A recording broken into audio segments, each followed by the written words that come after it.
Ladies and gentlemen, welcome back to the CSTV. I'm your host, Kathleen Egaltuto, Madam CS, and this is The Striker. Stay tuned and have it true and true. In The Striker today, actually, we're going to look at the conflict between Martha Koome and the Kenyan citizenry. Martha Koome, who is the CJ, that is the Chief Justice in Kenya, has received a lot of backlash in Twitter or X for the latter part of yesterday and today, making her trend at position 2. Many of the Kenyans are accusing Martha Koome of actually going to bed with the executive of the day, like she's cooperating with the executive in oppressing the common citizenry and not delivering justice to the Kenyan people. Others actually are terming the judiciary right now as the judicimani or the judicipesa, meaning it's a judiciary that has been brought using money. So we are looking at actually what is happening at the judiciary. Is there any relationship or is there any link between the current political fiasco in the country and the judiciary? And Martha actually also responded and said much of the criticism that she's receiving, it's because she's a woman and she has refused to be distracted. So we're going to analyze all these things and ask ourselves what is happening. But before we do that, if you are new to this particular channel, welcome home, karibu nyumbani. Kindly subscribe, like, share and comment on our videos. Turn on the notification bell so that the next time we are uploading a video, YouTube will automatically notify you. If you are a returning subscriber, thank you so much for tuning in.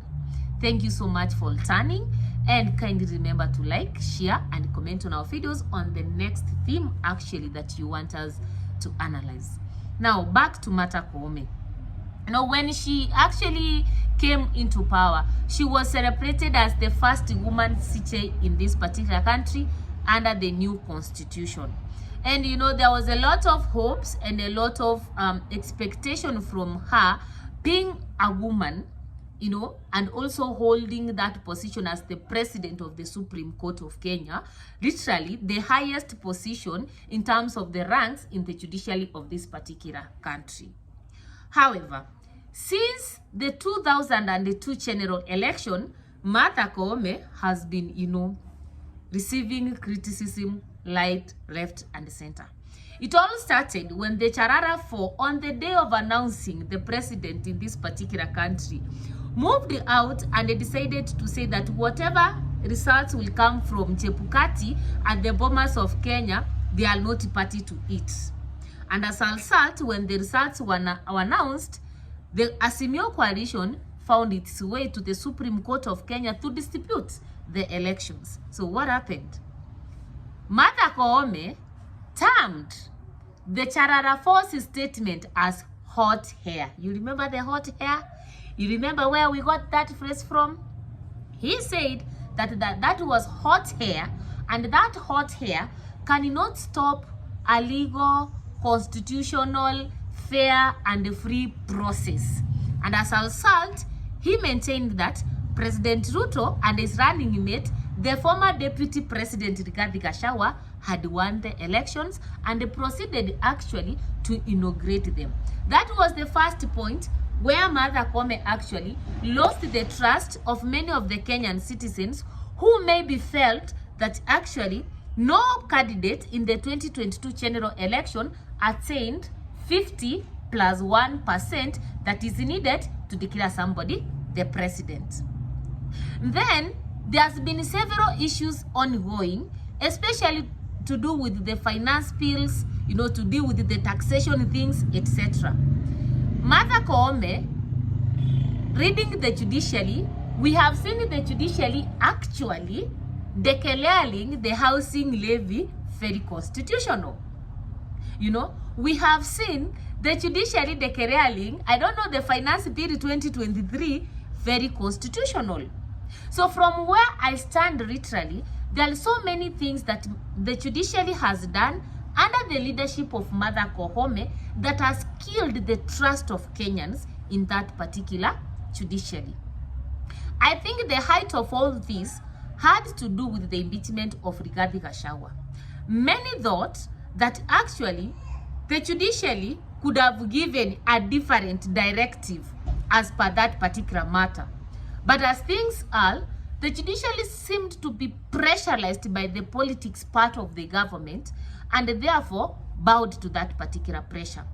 And they rushed to inaugurate a very unpopular deputy president into the position, you know, like we cannot leave the power vacuum. But in the real sense, it's like there was a rushed decision to inaugurate the Professor Kithure Kindiki into the position. So all these things actually have revealed that there's something wrong with the judiciary. And to summon it all is when they invited the president, I don't know, as the presiding guest, when the judiciary was, I think, celebrating their 12th anniversary. Ever since, I don't know, the new constitution came in, there's something they were celebrating the other day. And then the question comes in. If you are in so good terms with the president, who's bringing taxes, finance bills, you know, rules and acts that the Kenyan citizens feels like they are not okay, how can we trust that you can actually grant us justice when we are pressed or when we need that particular justice in the country? It's only the judiciary in this country that is mandated with interpreting the law. And here, Kenyans feel like the judiciary is not actually objective. So, are they going to interpret the law objectively? Now, what even makes Kenyans mad, and that's why I think Kenyans are reacting, is the way CJ says she's being criticized because she's a woman. Is it actually about being a woman? Or is it actually not delivering to the Kenyans' expectations? Is it actually that people don't want her in the position, or is it actually that people demand to see the judiciary working independently? Twitter was all saying the CJ should resign, the CJ should resign, she should resign, she should leave the position, etc. And she says that she's being told like that because she's a woman.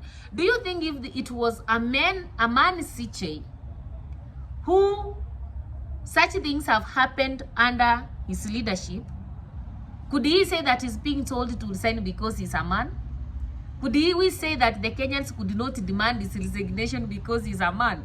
Now, you know, sometimes when you look at the judiciary, it wasn't in better terms with the previous regime.